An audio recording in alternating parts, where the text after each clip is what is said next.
I've been putting this theme together in this way, starting with Lao-Tse, Krishnamurti, and the deeper and religious teachings,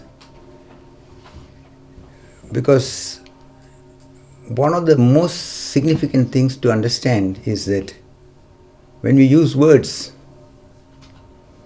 we are only attempting to share an experience which cannot be contained in the words, especially when it comes to deeper areas.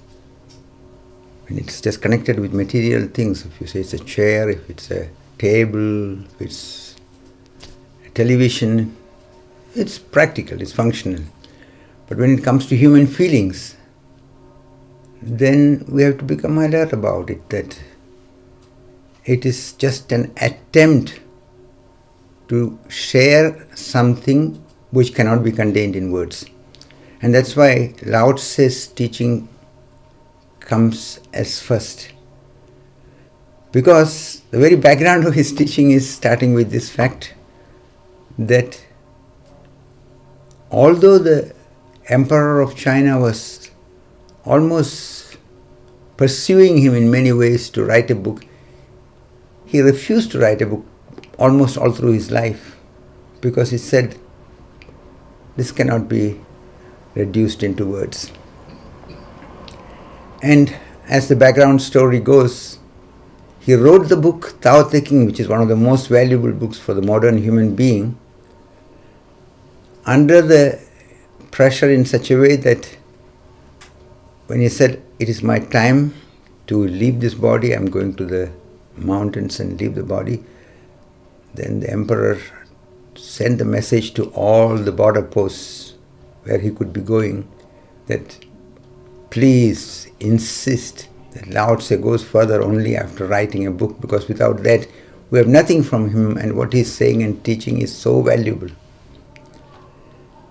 And it is very significant. He starts the book with the indication the truth cannot be said, and that what is said is a lie. Why is it so important to understand and consider it? Because it is asking everyone not to cling to the words, but to look and see it in a poetical way. It's reminding everybody that the words are not the truth. You have to experience the real things directly. So his whole book contains some of the most valuable factors which every human being needs to consider. But this indication in the beginning is very valuable also to remember in the background whenever we are using words, whenever we are considering things which are of deeper value. Otherwise, we get so trapped in our projection of the associations which we have with the word, and believe that the way we understand it is the reality, the truth. That is where Krishnamurti is coming in the whole thing in a very significant way, because all through his life he has been trying to bring the attention of the people to this factor that we are all conditioned. And when we are looking through our conditioned mind, what we are seeing is not the reality as it is. It is a projection through the concepts and values and associations which we have accumulated. And it is necessary to remember it so that we can open up, go beyond. Otherwise, we are going like a horse which has its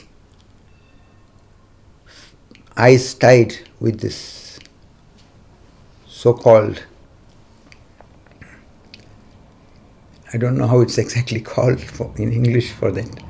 I know the German word for it, Scheuklappen, but the English word I don't remember at the moment. But it is saying that what prevents the horse from getting distracted. It just goes only in the one straight direction. In a way, our conditioning is doing something like that. We all are made to believe as a necessary part in our upbringing, because everybody needs some kind of orientation. Everybody needs to have something to grow roots into the game of the world. So every child needs some definitive orientation.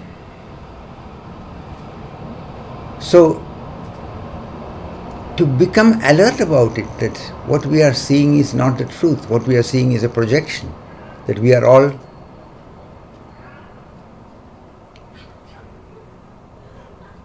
blinkers. Okay.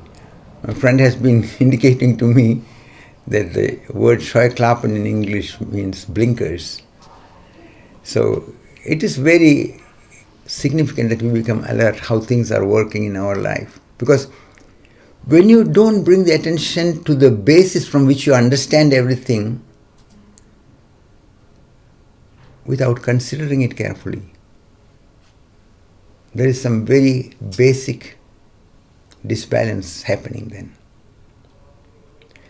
When you consider of your conditioning, when you consider and see that everybody has unique background, unique conditionings, and most of us, till we have the luck to come in touch with some kind of reminder, some kind of support, we don't realize it that we are all conditioned. We are all looking through our conditioned mind.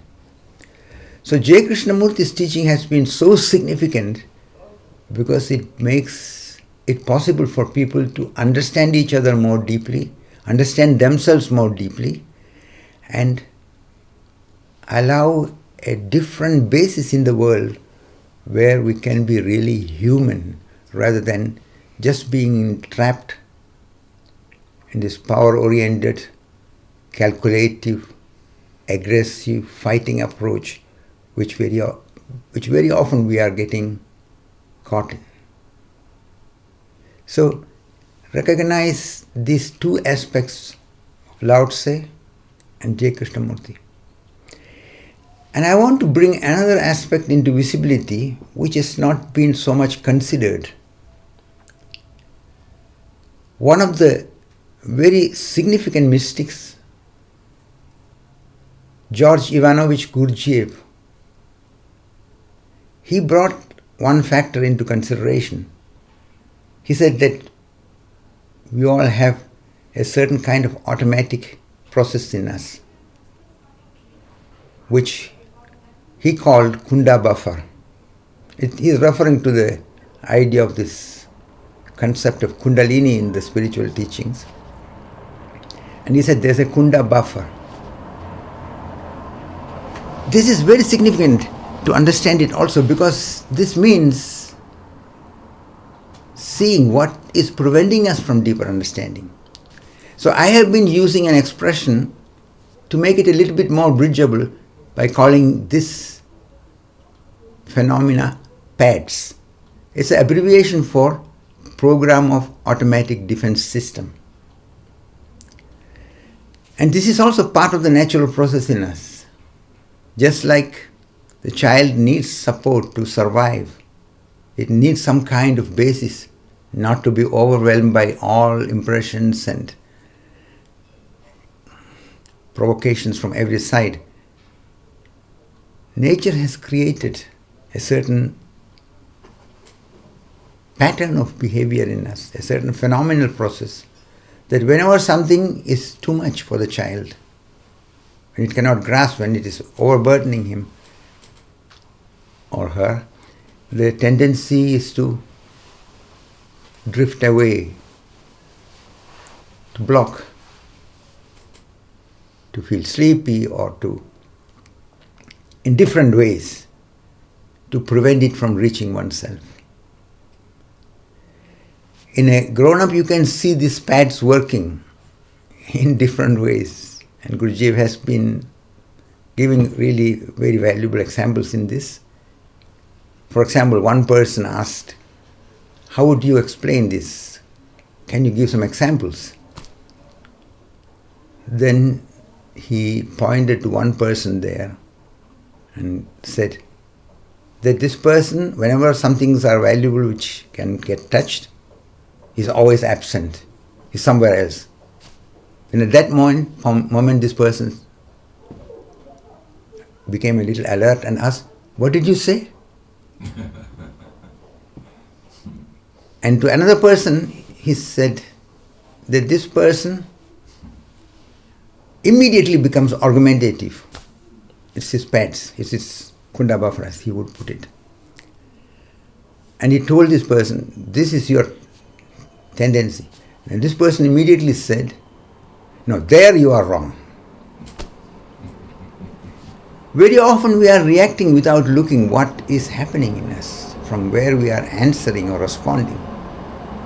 We are mostly reacting almost on the mechanical, robot-like state. And those of you who are courageously honest to confront yourself and not try to settle in some kind of image, settle in some kind of concept of who you are and what you are, you will realize that it's a very challenging process to confront the conditioning. It's a very challenging process to inquire into deeper understanding of who we are, what we are. And now let me bring another person who is very, very significant in this context into consideration. Because his teaching has been so simple. When people came with all kind of questions, all kind of problems, he reminded them to inquire. With a question, ask yourself, who am I? And this is Ramana Maharshi's whole teaching. He didn't make big scriptures and big things. He reminded everybody to direct confrontation with the reality so that an experience of that what you are can become possible beyond words, beyond concepts, beyond arguments and proving this is right or that is right.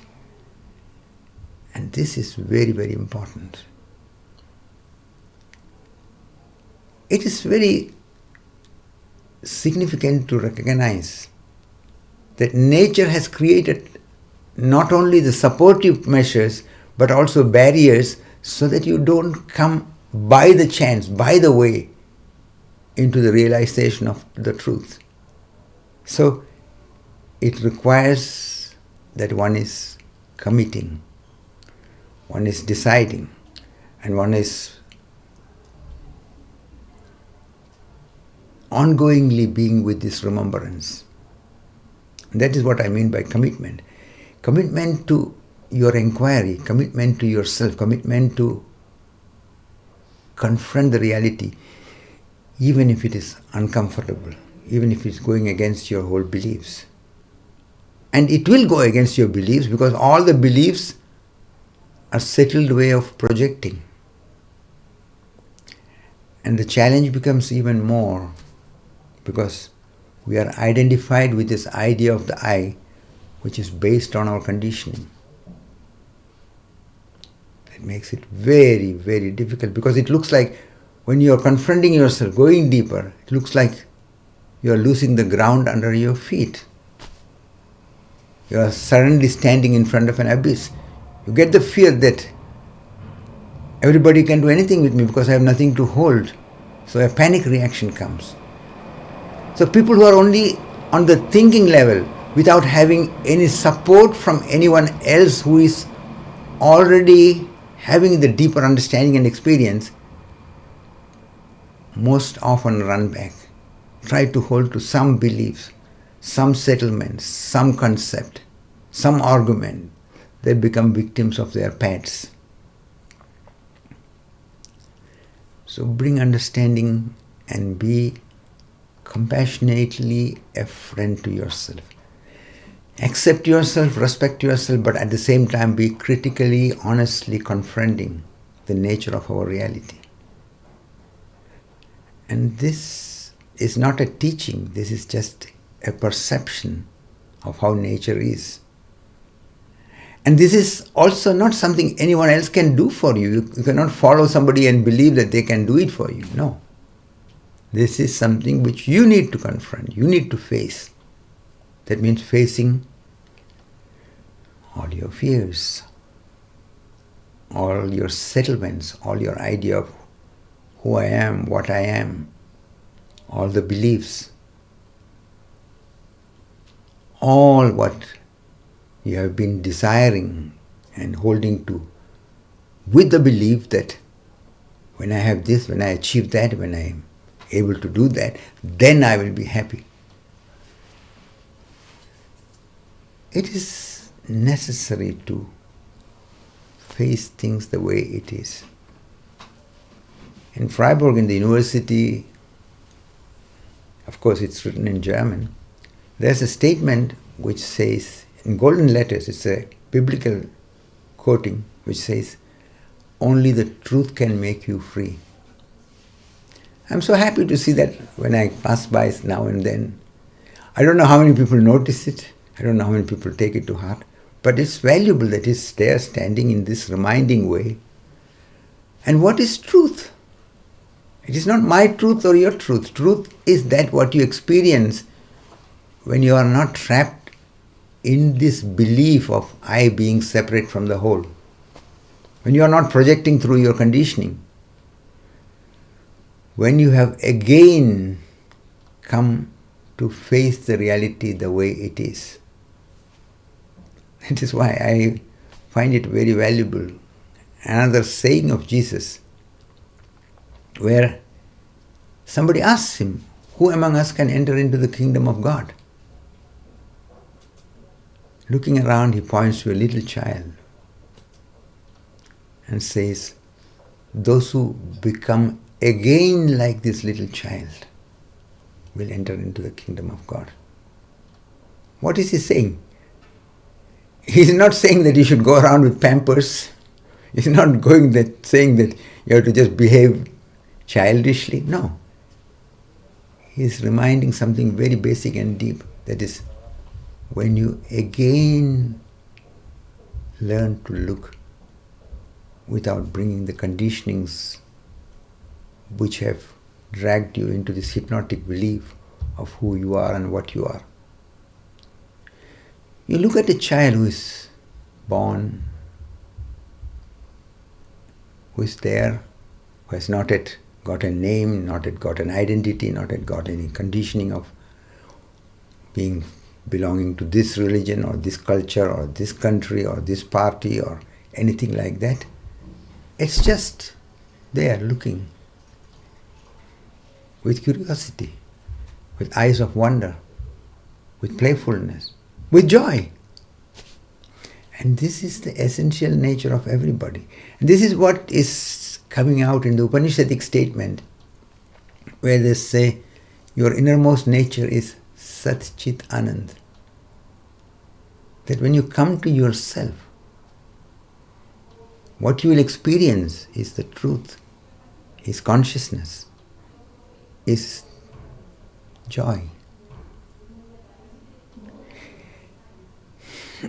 Don't be caught in words. Always remember, words are like a finger pointing to the moon. As in the Sufi tradition, they say, when the finger is pointing to the moon, don't bite the finger, but look at the moon. This is also very significant, because there are very valuable indications in the Sufi tradition, which when one considers sympathetically, will become clear that one has to experientially understand, one has to move in that direction so that it becomes your individual personal experience. Although the paradoxical thing is, in the experience you move beyond the idea of being separate from the whole. You move beyond the idea of personality, because you can see that the personality, as the very word indicates, is like a mask. The word persona comes from the Greek background, where they were using the masks to amplify the sounds so the actors could reach far away when there was no electrical and other kind of amplification process. And the persona is the background of the word personality. It's a mask. We need a mask. We need an identity. We need to be in the role of somebody, to be in the game of the world. There you can see in the Hindu background there is a statement about life. This is a Leela, a cosmic play. It is very hard when we are in very painful and difficult moments to tell anybody this is a Leela. You will not say that because that's not the sense. When there is pain, it is at that moment very, very real, very, very difficult. But yet, when we move beyond this dimension of duality, when you go deeper, or as it is used in other words, when you transcend this dualistic way of perceiving, what you experience is a different aspect of the reality, different dimension of the reality, where you see that the life is existing as a polarity. The dynamism of life is only possible because it's a relative process. We need darkness to understand light. We need the opposite. And that is how, through the logical, rational mind, we are able to function in the world. You always need something to compare with, some standard, some value, some concept. But you have to become aware that these standards and values and concepts are not absolute. What you may be considering in one society as a good person, a good behavior, a good quality for a human being, may be considered in another society as something which is strange. You can take one or two examples which I often use because these are more easily understandable. In the West, it is very commonly part of the social development that many people drink a glass of wine to their meal, and it is considered normal to drink some wine. It's not considered as a drug because it's seen just as a kind of support, aperitif, something which is digesting the food. It is also aspects of its reality. But there is the other aspect. When people take the alcohol and start indulging in it because it gives you a way to get distracted. It affects your consciousness, it affects your perception. So when people start indulging in alcohol, it becomes a problem. Alcoholism is a big problem in the modern Western society. And you can see in India also, in many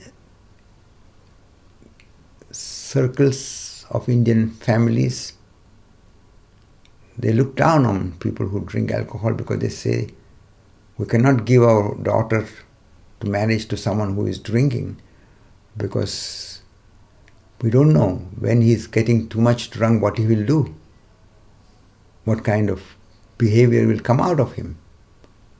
So, in many areas they are very particular and don't look high on drinking but look more low on drinking. Although now the standards which are in the West are spreading everywhere and people think that drinking is normal, but if you don't understand the significance and limitations of it. For example, at a certain period in human development, this was one of the ways to keep the fruit juices, and also it was supporting the digestive process.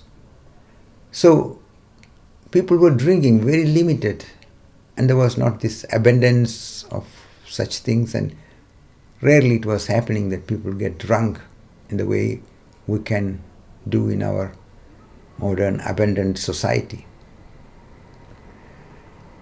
So we have to become aware of this, how the same thing is seen in different ways, and look at it in the other way. In China, people have been growing up from their background, from their requirement, from the way their situation has been, eating all kind of animals which were around them, because perhaps there was a need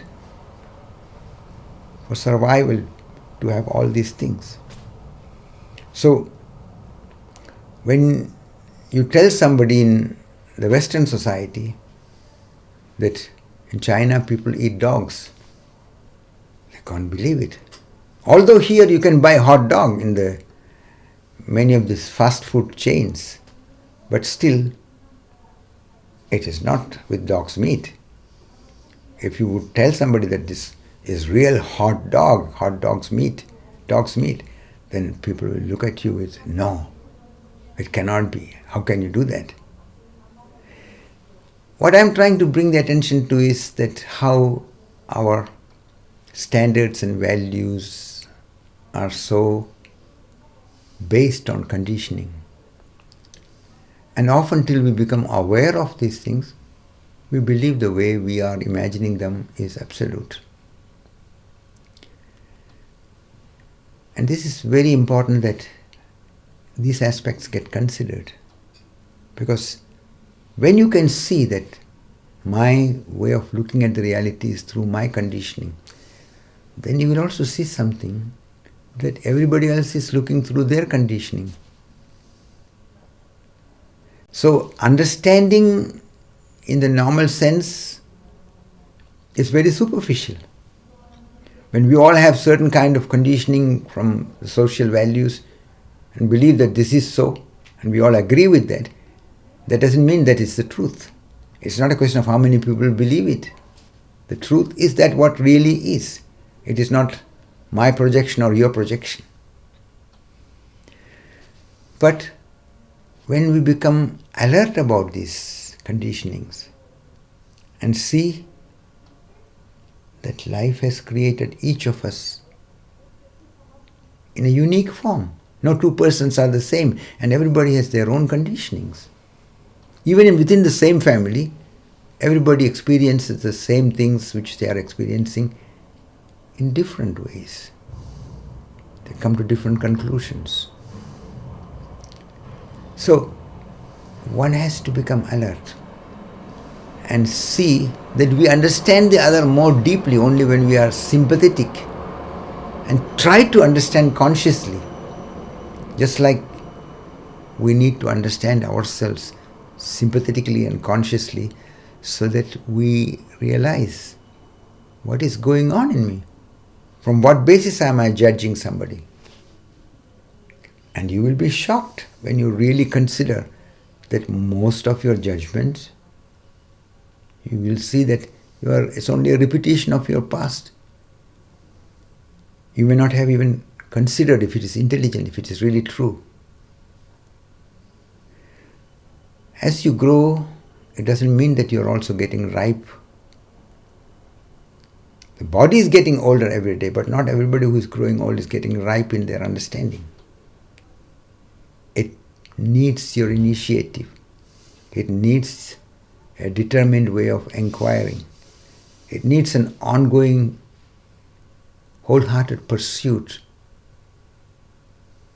to be honest with oneself, plain with oneself, so that you are not only focusing on the outside, but you are also in touch with what is happening inside you. Sometimes in some of my seminars I also use certain films And I remind everybody that we are seeing these films for two purposes. One thing, that you watch the film which is on the screen, and parallel to it also watch that what is going on in you. So simultaneously you are watching, so to speak, two films. And the other thing is, when everybody listens afterwards, when everybody is sharing what they have felt, what they have seen after having seen the film, it's very amazing to see how everybody has seen it and experienced it in such different ways, such diverse ways. And it is a support for your awareness when you are becoming alert about the fact that everybody has different conditionings, everybody has different values, and everybody has different experiences in their past. And it's necessary to sympathetically consider all these things. Then we become more human. Humanness is connected with our awakening to the truth. It is not only a certain behavior pattern we just try to put on the periphery. When you are in touch with yourself, naturally, spontaneously, you become human because you see the fragility in everybody. You see the beauty in everybody. You see the innocence behind all the conditionings in everybody. And you realize that there is no need to punish anybody. You don't need to condemn anybody. You need to bring understanding. You need to create bridges so that those who have not yet understood deeply can get the support for understanding. Not to punish, not to take revenge, not to go into hatefulness, because these are all part of the automatic reaction based on our conditioning. And it's very valuable to differentiate between negatively based way of connecting to the other, or consciously, without letting one's energy get trapped in the negativity, to connect to each other. That will be a very significant turning point in our life when we look what way I am answering to the challenges, what comes from outside. In this context, I would like to bring into the attention a small anecdote from the Native American background. From the Cherokee Indians, as they are called, there is a story. A grandfather tells to his grandson, there are two wolves in each of us, a grey wolf and a red wolf. The grey wolf represents all the negative feelings in us of anger, bitterness, hate, revengefulness, violence. And the red wolf represents all the positive qualities in us of friendship, compassion, sympathy, lovingness, caring, understanding approach.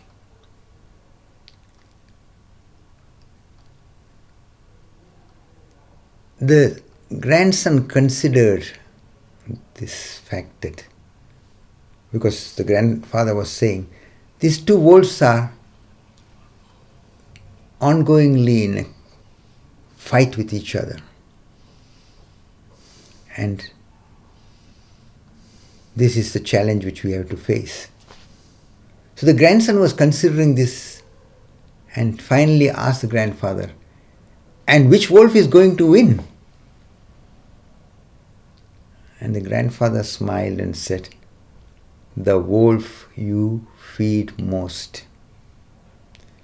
This apparently small, nearly insignificant looking anecdote contains a very deep wisdom, because it is first of all making you aware of your responsibility, and it makes you aware of your capacity to give your life a direction.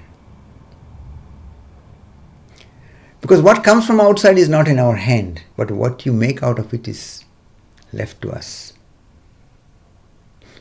When you are bringing attention carefully and observing this, then you can see that in every situation, in every interaction, there are automatically judgments and reactions arising. So indirectly this anecdote is reminding everybody, bring consciousness in, look what you are doing, where you are giving your energy, where your life energy is getting pulled into. And in many cases, life energy gets pulled in all kind of reactions, especially many negative reactions, automatically. But when you are present, without suppressing it, without indulging in it, you can watch it.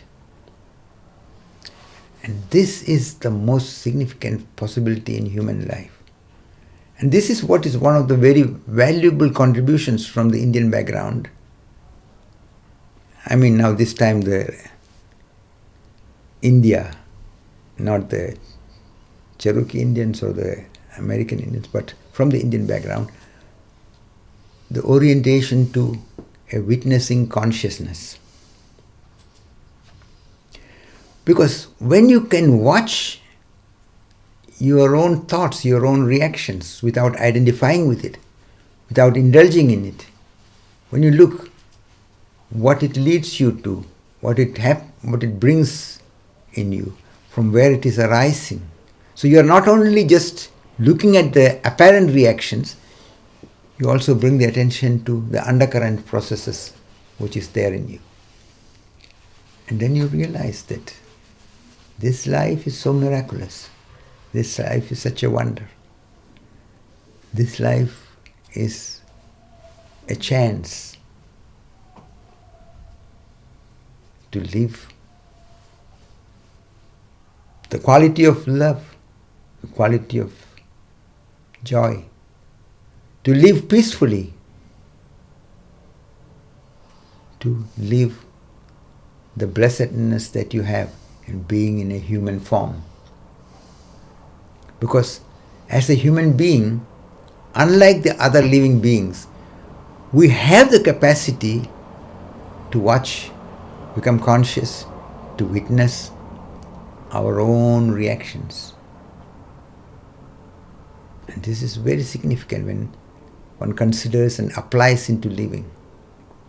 So all what I am saying, it will make sense in a true sense only when you understand and apply it into your living. One valuable factor which is also to be very much considered is that very often words are used, emphasis is made according to the time and the period where people are acting in one way or the other. For example, when Buddha was bringing out his perspective, his understanding, his insights, it was a time when many people were going more with the feeling that you make from religion a new desire, a new goal. So when you cannot achieve and be fulfilled and hold to the worldly things, then seek the otherworldly pleasures and otherworldly ecstasies. And Buddha's teaching became very simple and direct, because when people asked him what is nirvana, he would only answer in a very miserly way, in a certain sense. He says, there will be no suffering. Not big explanations. And he was also preventing that people get into all these theories and fantasies and explanations about the deeper reality. So, in many occasions when he was going, he already sent the message that I will not answer questions about God. Because he wanted that people experience it directly. And this is very important, because it's only your experience which gives you the real understanding. It is not words, it's not beliefs, it's not concepts. It's not somebody else giving you something. And without the experience, you can also fall into this kind of holding to the concepts and beliefs in such a way as if when you repeat certain things, you understand it and you almost get into a political approach about it.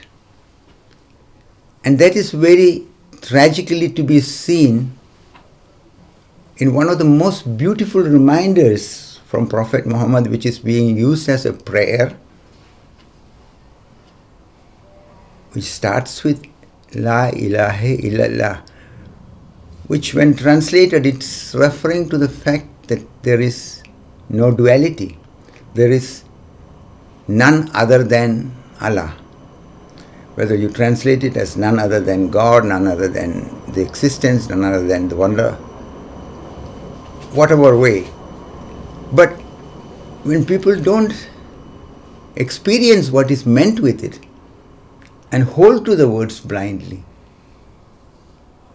then you can see what's all happening in the world in the name of this non-duality, which is in India also referred to as Advaita. Without understanding it, people are killing each other, fighting, creating suffering for themselves, for their people and for the others. Even among Muslims, even though they begin with the prayer in the same way, but there are some differences in some explanations, and they kill each other between Sunnite and Shiite and other sects. So you can see that it has nothing to do with the real understanding or religion in a deeper sense. And that is why the teachings of J. Krishnamurti, the teachings of Lao-Tse has to be considered very carefully and deeply. For example, I was coming across a friend who was fasting. He was from the Christian background, and he said he was going for some fasting in the monastery, and they were fasting the whole day for some days. And he said it was quite easy because we had some strong beer to drink. And so we had enough. It was no problem. And I told him, look, you may have apparently fasted, but you are missing the whole point of the fasting.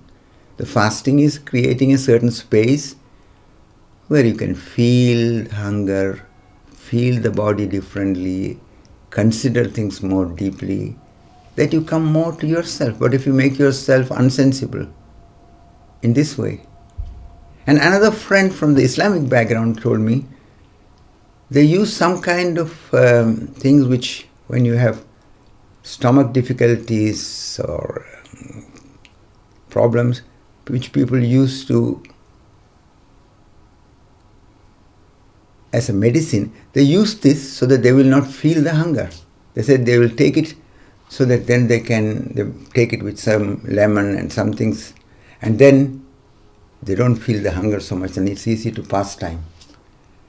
I said, look, this is missing the whole chance. You're following certain rituals blindly, but not understanding the significance and the sense behind it. And this is the problem. This is the misunderstanding. When Krishnamurti says, bring your understanding into the conditioning, confront your conditioned mind. People who only listen to it and they make it into a new belief, a new theory, something to agree or disagree with and live like that, they don't go deeper. Only when they see that these are all aspects to be considered so that it does not become just a repetition of words and concepts, but a direct experiential understanding. And watch it. Don't be in a hurry to settle. Don't be in a hurry to compare and judge with anybody else. That is not going to help you. Look what is happening in you, from where you are reacting, what is all arising in you, what's all undercurrently going on in you. And it will be not easy because your automatism, your pads will come and say, oh, this is all nonsense, this we know. Oh, this guy is trying to make something out of it for himself. No. Consider it courageously, consider it honestly. I don't have anything to gain through this. I'm not trying to achieve anything. I'm not trying to prove anything. But I would remind everybody who are in different ways seeking to consider your approach. Consider the way you are looking. Become alert about the limitation of the words, as Lao-Tse has been pointing. Become aware of the conditioned mind which is working in you, as J. Krishnamurti has been pointing. Become aware of the pads which are operating in you, so that you are able to face the reality, so that you can come to a direct experience of who you are, what you are. So, with this, I conclude for this evening. But if there are any questions in anyone participating from here or from elsewhere, then we can take some moments for that.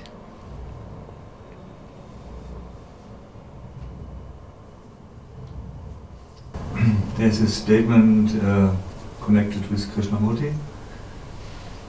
Dear Bhaskar, I'm convinced that you have the faith in your sincere effort to bring the teachings of Mr. Jiddu Krishnamurti closer to the listeners and viewers. But you forget that your interpretation naturally flows into it.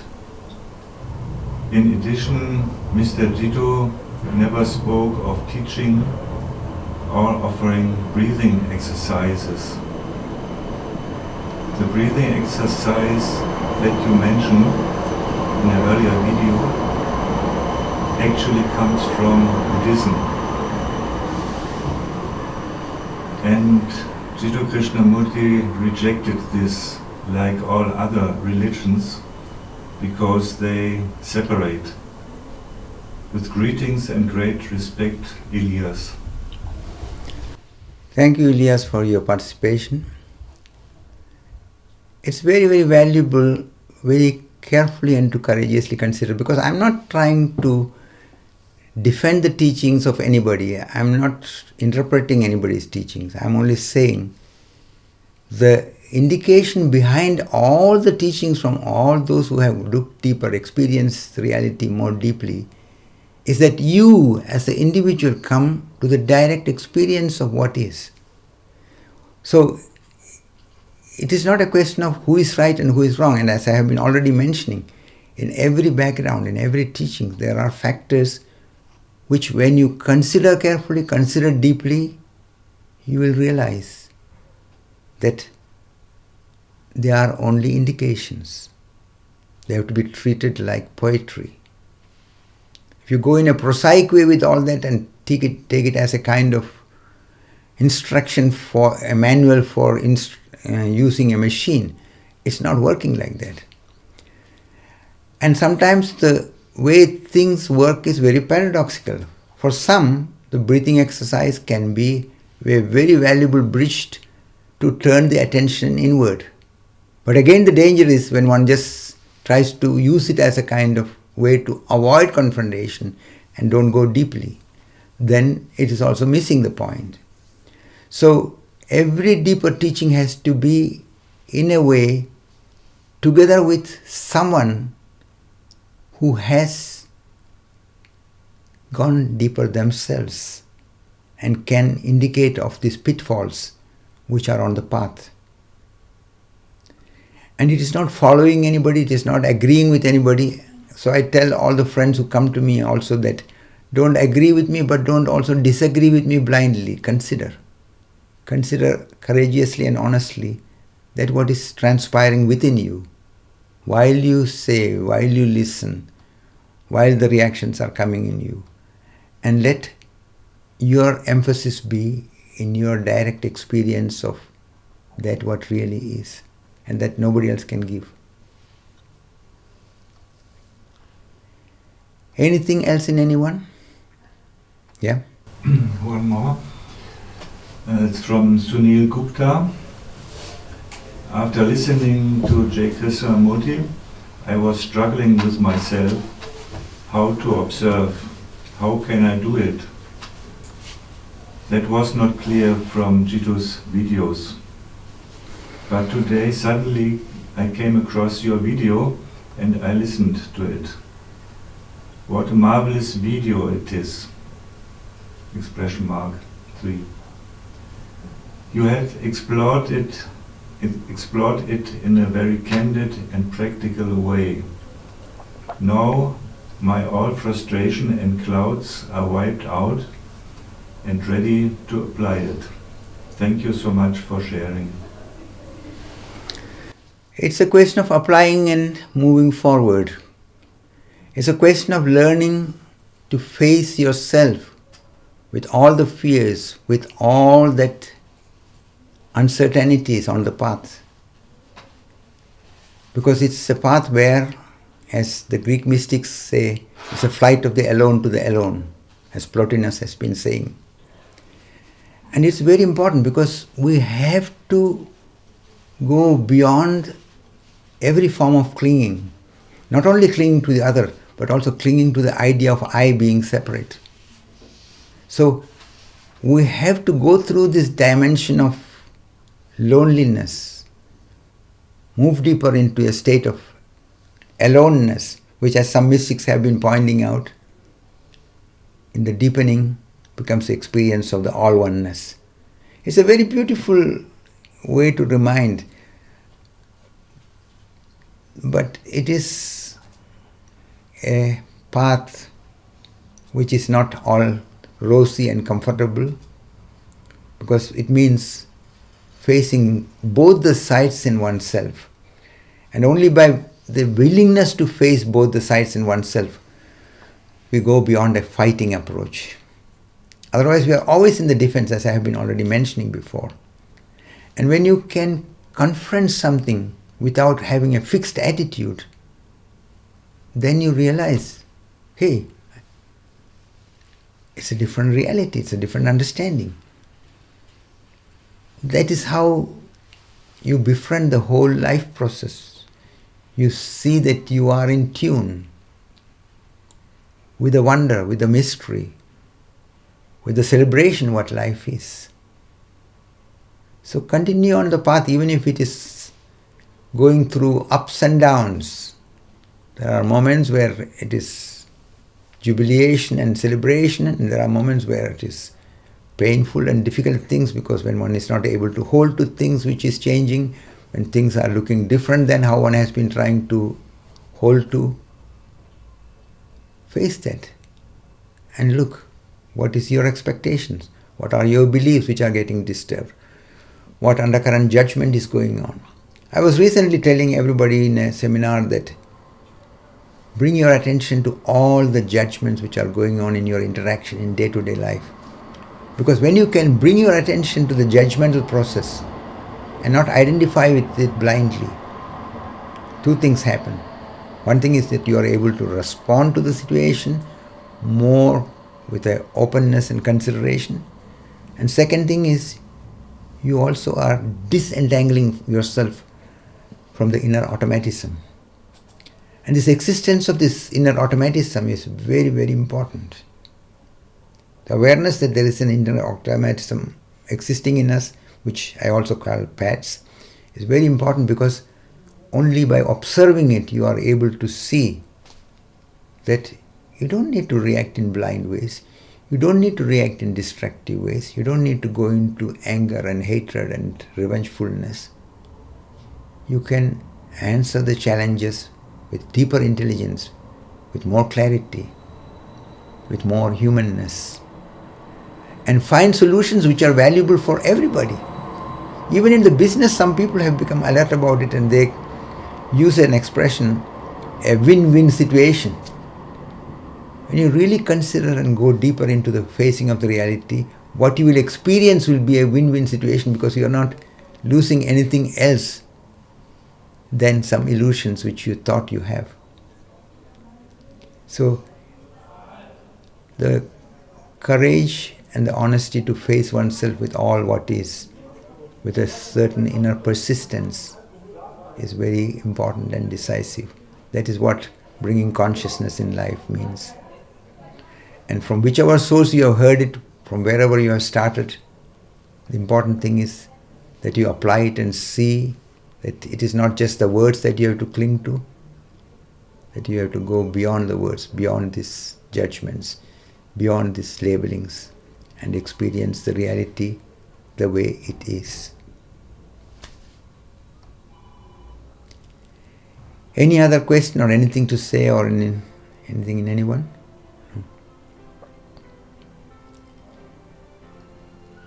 So if nothing else is there, we conclude for this evening now.